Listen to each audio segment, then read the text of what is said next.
ஈதுல் அல்ஹா ஹஜ் பெருநாள் நல்வாழ்த்துக்களை தெரிவித்துக் கொள்வதில் பெருமகிழ்ச்சி அடைகின்றேன். அல்ஹம்துலில்லாஹ். அன்புக்குரிய சகோதரர்களே, நமது ஊரிலே பழையவர்கள் சொல்வார்கள், கருத்தற்ற வேலைகள் செய்பவர்களை பார்த்து கருத்தை விளங்கிக் கொள்ளாமல் ஒரு செயலை செய்பவர்களை பார்த்து நமது ஊரில் வாழ்ந்த முதியவர்கள் பழையவர்கள் சொல்வார்கள், செக்கு மாடு சுற்றுவது போல் சுற்றாதே என்று. செக்கு மாடு சுற்றுவது போல் சுற்றாதே என்று பழையவர்கள் சொல்வதுண்டு. அது என்ன அதனுடைய அர்த்தம்? செக்கு மாடு தான் ஏன் சுற்றுகிறது என்பதை அதனால் விளங்கிக் கொள்ள முடியாது. தான் செய்கின்ற செயலை ஏன் செய்கின்றேன் என்பதை அதனால் விளங்கிக் கொள்ள முடியாது. சுத்திக் கொண்டே இருக்கும், அதற்கு ஒன்றுமே புரியாது. அதே போல நாங்கள் செக்கு மாடுகள் போன்று அர்த்தம் புரியாமல், தத்துவம் விளங்காமல், அகமியம் தெரியாமல் எந்த ஒரு அமலையும் செய்யக்கூடாது. அவ்வாறு செய்தால் செக்கு மாடு சுற்றுவது போன்றாகிவிடும். இன்று ஈதுல் அல்ஹா ஹஜ் பெருநாள் தொழுகையை நிறைவேற்றுவதற்காக மன மகிழ்ச்சியோடு சந்தோஷத்தோடு இந்த இடத்திலே நாங்கள் கூடியிருக்கிறோம். கடந்த காலங்களில் உங்கள் மத்தியிலே உரையாற்றிய நேரங்களில் இதனுடைய தாற்பயம் பற்றி நாங்கள் கூறியிருக்கின்றோம். பெருநாள் தொழுகையில் முதலாவது ரக்காத்தில் 7 தரம் கை கட்ட வேண்டும், தக்பீர் சொல்ல வேண்டும். இரண்டாவது ரக்காத்தில் 5 முறை தக்பீர் சொல்ல வேண்டும்.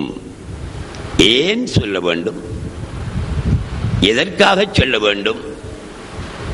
இதனுடைய தாற்பயம் என்ன? இதனுடைய ரகசியம் என்ன என்பதை புரியாமல் தக்பீர் சொல்கிறார்களே, இவர்கள் செக்கு மாடுகள். தங்களுடைய செயலுக்குரிய அர்த்தம் தமக்கே புரியாமல் செய்து கொண்டிருப்பவர்கள்.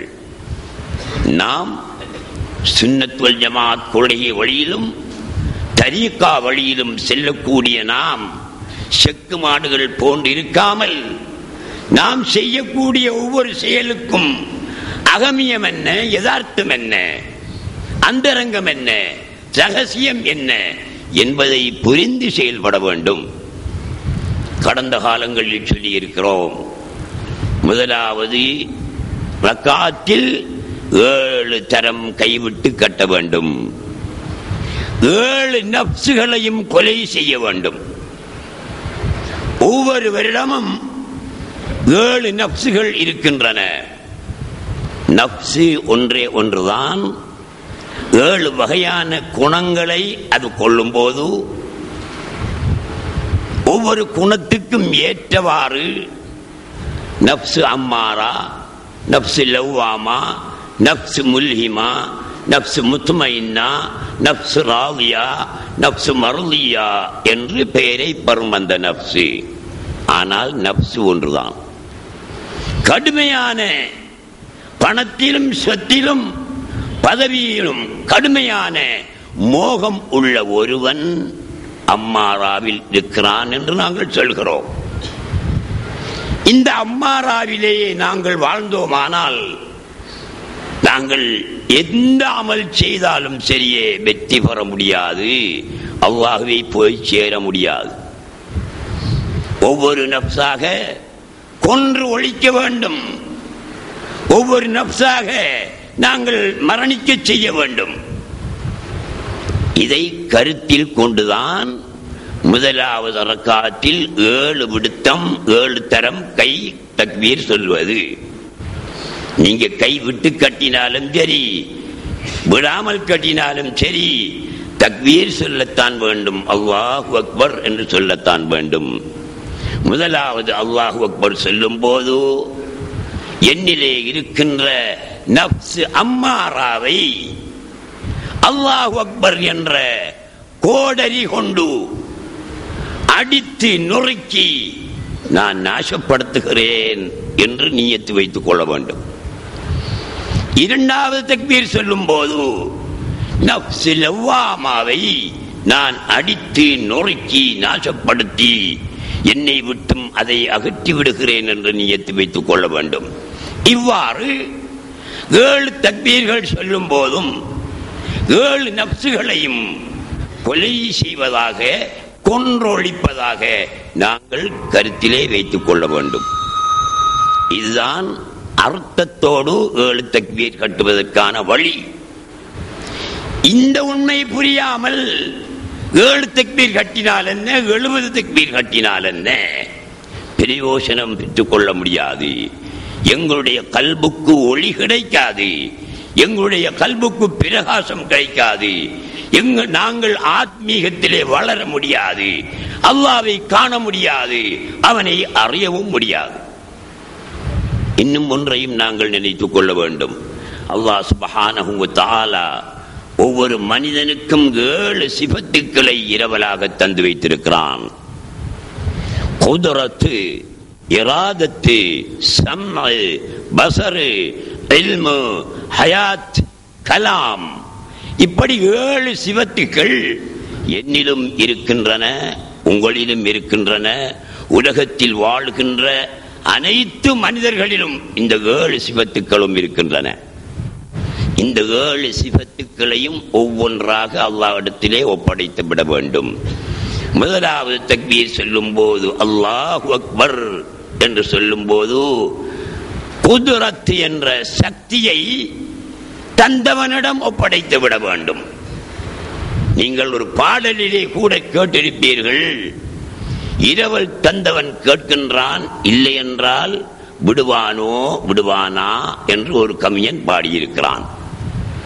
அல்லாஹ் சுப்ஹானஹு வ தஆலா 7 தன்மைகளையும் எங்களுக்கு சொந்தமாக தரவில்லை. இதை நாங்கள் புரிந்து கொள்ள வேண்டும்.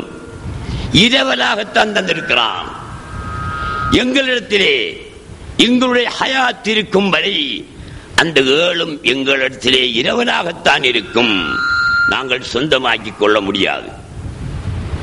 அவற்றை அல்லாஹ் சுப்ஹானஹு வ தஆலாவுக்கு கொடுத்து விட வேண்டும். இறைவா, இந்த 7 தன்மைகளையும் நீ எங்களுக்கு தந்தாய், உலகத்திலே வாழ்கின்றோம், இது எங்களுக்குரியவை அல்ல, உனக்குரியவை என்று குத்ரத்தை ஒப்படைக்க வேண்டும், சக்தியை ஒப்படைக்க வேண்டும். எங்களிடத்திலே சக்தி இருக்கிறதா இல்லையா? இருக்கிறதல்லவா? இது எங்களுக்கு சொந்தமானது என்று நீங்கள் நினைத்து விடக்கூடாது, யாரும் நினைத்து விடக்கூடாது.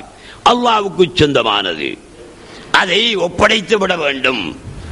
அல்லாஹு அக்பர் முதலாவது தக்பீரிலே குத்ரத் என்ற சக்தியை அல்லாஹ்விடத்திலே ஒப்படைக்க வேண்டும்.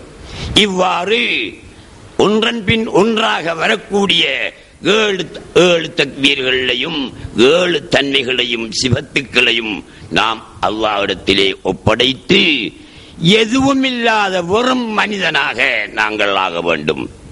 ரூஹுடைய மகாமுக்கு போக வேண்டும். தாயுடைய வயிற்றிலிருந்து வெளியேறிய நேரத்தில் நிர்வாணமாக நாங்கள் வெளியேறினோம். எந்த உடையும் எங்களிலே இருக்கவில்லை. அதே போன்று இந்த உடைகளை எல்லாம் கழட்டி எறிந்துவிட்டு நிர்வாணியாக நிற்க வேண்டும். அந்த நேரத்திலே தான் அல்லாஹ் சுப்ஹானஹு வ தஆலா தஆல் யா அப்தி, என்னுடைய அடியானே என்னிடத்திலே வா என்று அழைப்பான். இந்த 7 சிபத்துக்களும் என்னுடையவை, 7 தன்மைகளும் என்னுடையவை, 7 நப்சுக்களும் என்னுடையவை, உனக்கு சொந்தமானவை அல்ல என்ற கொள்கையிலே வாழ்கின்றானே, இவன் வெற்றி பெற முடியாது, அல்லாஹ்வை அடைய முடியாது. ஆகவே முதலாவது ரக்காத்தில் 7 தரம் நீங்கள் அல்லாஹு அக்பர் என்று தக்பீர் சொல்லும் போது 7 சிபத்துக்களையும் அல்லாஹ்விடத்திலே ஒப்படைப்பதாகவும் 7 நப்சுகளையும் கொன்றொழிப்பதாகவும் கருத்திலே கொண்டு செயல்படுங்கள். செக்கு மாடு போல் சுற்ற வேண்டாம். இரண்டாவது ரக்காத்துக்கு நாங்கள் வருவோம். இரண்டாவது ரக்காத்திலே 5 தரம் அல்லாஹு அக்பர் என்று தக்பீர் சொல்கிறோம். இதனுடைய தாற்பயம் என்ன? ஐம்புலன்கள் தொட்டறிதல், கேட்டறிதல், சுவைத்தறிதல், நுகர்ந்தறிதல், பார்த்தறிதல், இந்த 5 தன்மைகளையும் 5 புலன்களையும் அல்லாஹ் சுப்ஹானஹு வ தஆலா மனிதனுக்கு வழங்கி இருக்கிறான். இந்த மனிதன் அந்த 5ஐயும் அல்லாஹ்விடத்திலே ஒப்படைத்து விட வேண்டும். கேள்விப்புலன் எனக்குரியதல்ல, செவிப்புலன் எனக்குரியதல்ல, பேசும் தன்மை எனக்குரியதல்ல,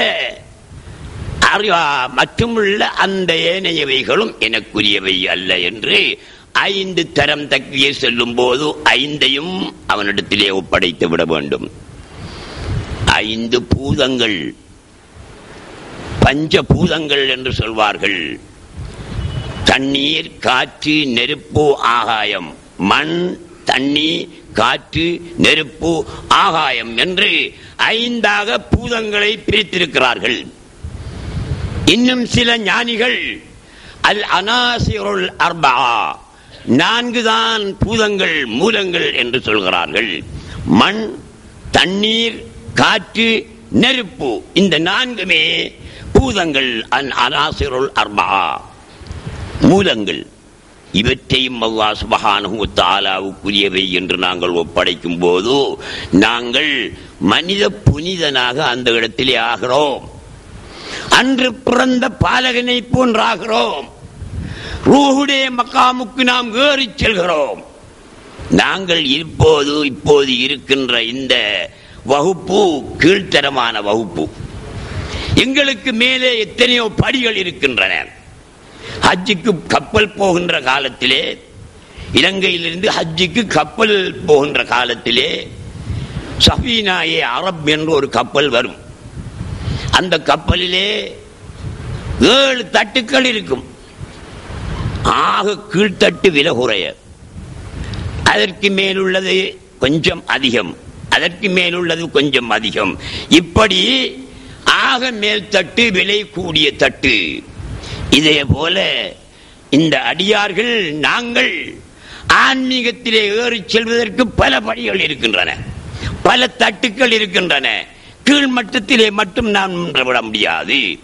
எனவே எங்களுடைய எந்த ஒரு செயலாக இருந்தாலும் அதை அர்த்தம் உள்ளதாக செய்வதற்கு, ஆன்மீகத்தை பின்னணியாக கொண்டு செய்வதற்கு, இறை ஞானத்தை பின்னணியாக கொண்டு செய்வதற்கு நாங்கள் அறிந்து கொள்ள வேண்டும், தெரிந்து கொள்ள வேண்டும், தெரிந்து செயல்பட வேண்டும். அடுத்ததாக அன்புள்ள சகோதரர்களே, இன்று இலங்கை நாட்டிலே மாபெரும் நச்சுக்காற்றொன்று பரவி வருகிறது. கடும் நச்சுக்காற்று. அந்த காற்றை நுகர்ந்தவர்கள் உயிருடன் வாழ்வது கஷ்டம். நாம் அந்த காற்றை நுகர்ந்து விடக் கூடாது. எங்களுடைய ஈமான் பறந்து போய்விடும், எங்களுடைய யக்கீன் போய்விடும், நாங்கள் இறந்து விடுவோம், எங்களுடைய கல்பு மௌத்தாகிவிடும்.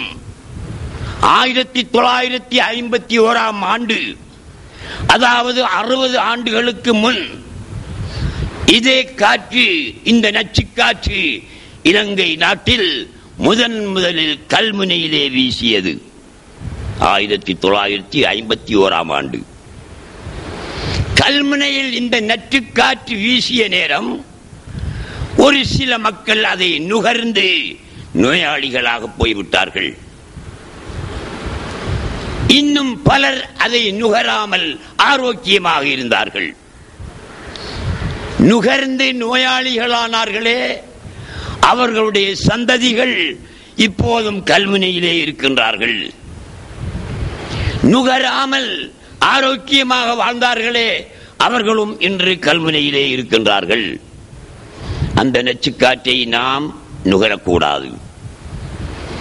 அந்த நச்சுக்காற்றை நச்சுக்காற்று வீசிய நேரத்திலே இலங்கை நாட்டின் கிழக்கு பகுதியிலே இருந்த வைத்தியர்கள், ஆய்வாளர்கள் ஒன்று சேர்ந்து இந்த நச்சு காற்றை ஒழிக்க வேண்டும்.